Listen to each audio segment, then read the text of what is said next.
My first day as a cop, I noticed a mistake my colleague made during the investigation. A man fell from the rooftop onto his car. Based on the scene investigation, Dak thought he might have fallen while dancing, or possibly it was a suicide. But I just smiled and didn't speak. I didn't want to hurt Dak's pride with my guests, looking at the car's condition. It was clear the owner took great care of it. Would someone really commit suicide and drag their car down with them? Then I went to the crime scene, and from the way the phone holder fell, I found a key piece of evidence the police missed. Based on the screen's wear, I figured the owner was left-handed. Dak skeptically opened the phone, but the moment the wallpaper lit up, I immediately recognized it was Michelangelo's The Lamentation of Christ. The owner was clearly a Catholic, and the sticker on the back told me they were also a fan of the local baseball team. None of this matched the victim. There was definitely a second person at the scene. While the victim was dancing under the moonlight, someone must have jumped out from the shadows. And this theory had no holes. Next, they just had to find the second person who was on the rooftop last night. When I went to the hospital to check on the victim,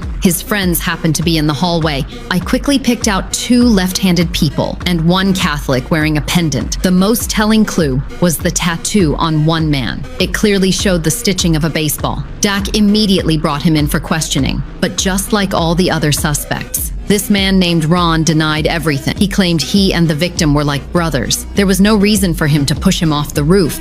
I couldn't help but shout from the outside, "Why are we talking so much nonsense? You should just show the phone and prove Ron was on the rooftop last night." Faced with the hard evidence, the man finally admitted it, but still denied pushing the victim. He said they were practicing dance when suddenly a shadow appeared and pushed his friend. There was no proof for that statement, so the police didn't buy it. The surveillance only caught the car entering the alley. It couldn't prove how many people were at the scene. I looked at the pile of files in my hands, and my mind started racing. Just when everyone thought there was no third party, I came up with a different theory. But before sharing it, I needed to check that smashed up car. The investigation report showed the police found some paint in the trunk, but since the victim worked as a car repair shop painter, they ignored this clue. I, however, had a theory. What if the third person hid in the trunk? That way they could avoid the cameras and follow the victim into the scene. Dak immediately disagreed. Even though the car was from the last century, it had been modified and the trunk's security was better than most luxury cars. Even if the killer got in, they couldn't get out. I smiled slightly and decided to get in the trunk myself to demonstrate.